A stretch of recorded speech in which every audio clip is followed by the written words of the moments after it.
Welcome to your YouTube channel. আজকে আমরা যে টপিকটা নিয়ে আলোচনা করব সেটা হলো ভি বডমাস।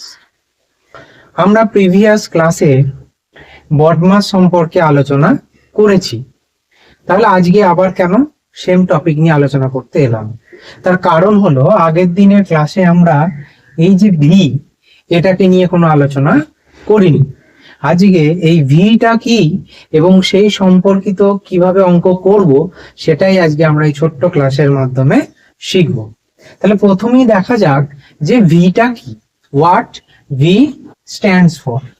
ভি মানে হচ্ছে ভিনকিউলাম, বা যেটাকে আমরা বলি বার। কোনো অঙ্কের মাথায় যদি একটা বার থাকে তাহলে সেই জিনিসটাকে আমরা কিভাবে সলভ করব, তাহলে সেটাই আমরা শিখবো। এবং সেটাকে কি বলা হচ্ছে? ভি স্ট্যান্ডস ফর ভিনকিউলাম বা বার। এইবার এই ভিনকিউলাম বা বারের মিনিংটা কি? একটা সিম্পল অঙ্ক আগে লিখি। 5 মাইনাস 10 প্লাস 15। 5 মাইনাস 10 প্লাস 15, এখানে এর মাথায় বার। এই দুটো একই ম্যাথ আছে। এবার এই ম্যাথ দুটোকে আমরা যদি সলভ করি তাহলেই আমরা বুঝতে পেরে যাব যে নর্মাল ম্যাথের সঙ্গে বারের পার্থক্যটা কি। তাহলে এইটাকে যদি আমরা ক্যালকুলেট করি কি আসবে?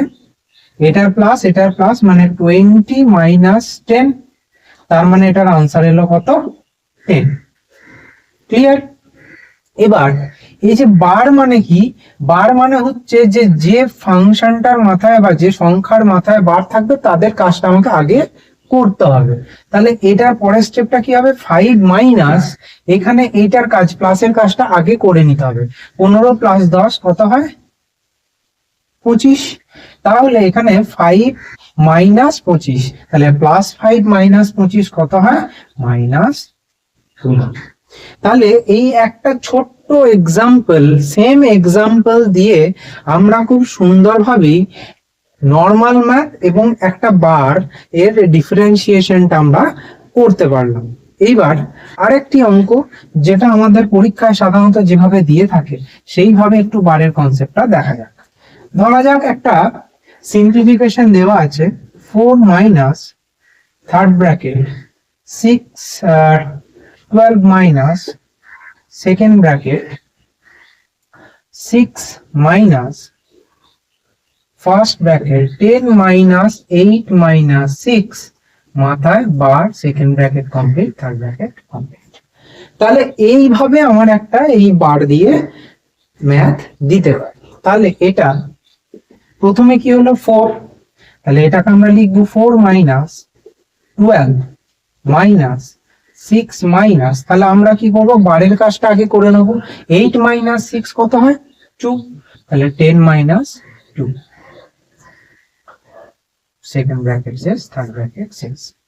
তাহলে 4 মাইনাস 12 মাইনাস 6 মাইনাস 10 মাইনাস 2 কত হয়?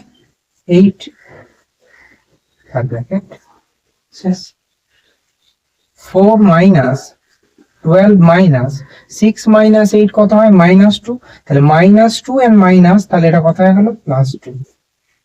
তাহলে কত হলো? 4 মাইনাস 14। তাহলে কত আনসার এসে গেল? মাইনাস 10 হয়ে গেল এই অঙ্কটার আনসার। তাহলে আমরা এই একটা ছোট্ট এক্সাম্পল দিয়ে পুরো বারের যে কনসেপ্টটা সেটা বুঝে নিলাম। তাহলে এই যে ভি বডমাসে যে ভিনকিউলাম বারের কনসেপ্টটা আশা করি এই ছোট্ট ক্লাসের মাধ্যমে আমরা জানতে পারব। এইবার সিম্পলিফিকেশনের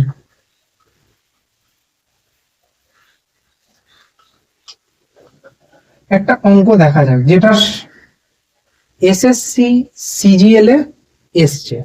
কি অঙ্কটা একটু দেখা যাক। অঙ্কটা হচ্ছে 1 প্লাস 1/2 ইন্টু 1 প্লাস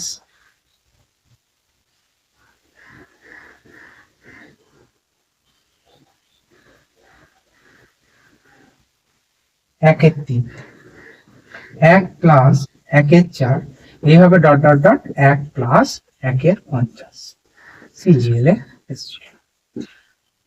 তাহলে এই অঙ্কটাকে আমরা কোন রকম শর্টকাট ছাড়া কিভাবে সলভ করব দেখা যাক। 1 প্লাস 1/2 মানে কত? 3/2। এটা মানে কত? 4/3। এটা মানে কত? 5/4। এইভাবে এগুতে এগুতে এটা মানে কত হচ্ছে? 51/50। এইবার যদি এই লাইনটা আমরা খুব ভালোভাবে দেখি তাহলে দেখতে পাবো যে শুধুমাত্র এ এখানে পড়ে থাকছে, এটা এটা এটা এটা এটা এইভাবে কাটতে কাটতে গিয়ে এটাও কেটে যাবে। শুধু পড়ে থাকছে কত? 51/2 মানে 25.5 হয়ে গেল এই অঙ্কটার অ্যান্সার। তাহলে এই ধরনের যদি কোনো সিরিজ অফ ম্যাথ দেয় তাহলে আমরা ঘাবড়ে না গিয়ে প্রথমেই যেটা করব এইভাবে অঙ্কটাকে ফার্স্ট স্টেপটাকে সলভ করে নেবো। তাহলেই আমার কি প্যাটার্নে অঙ্কটা আছে, কিভাবে কাটছে সেটা আমার মাথায় এসে যাবে। তাহলে এইভাবে কোনো রকম কোনো ট্রিক অবলম্বন না করে নর্মাল পদ্ধতি যেভাবে অঙ্ক শিখেছি সেইভাবে আমরা অঙ্কটাকে সলভ করতে পারবো। আশা করি এই ছোট্ট ক্লাসটা সবার ভালো লাগবে এবং পরে কাজে লাগবে। দেখা হচ্ছে আবার পরের ক্লাসে। Thank you.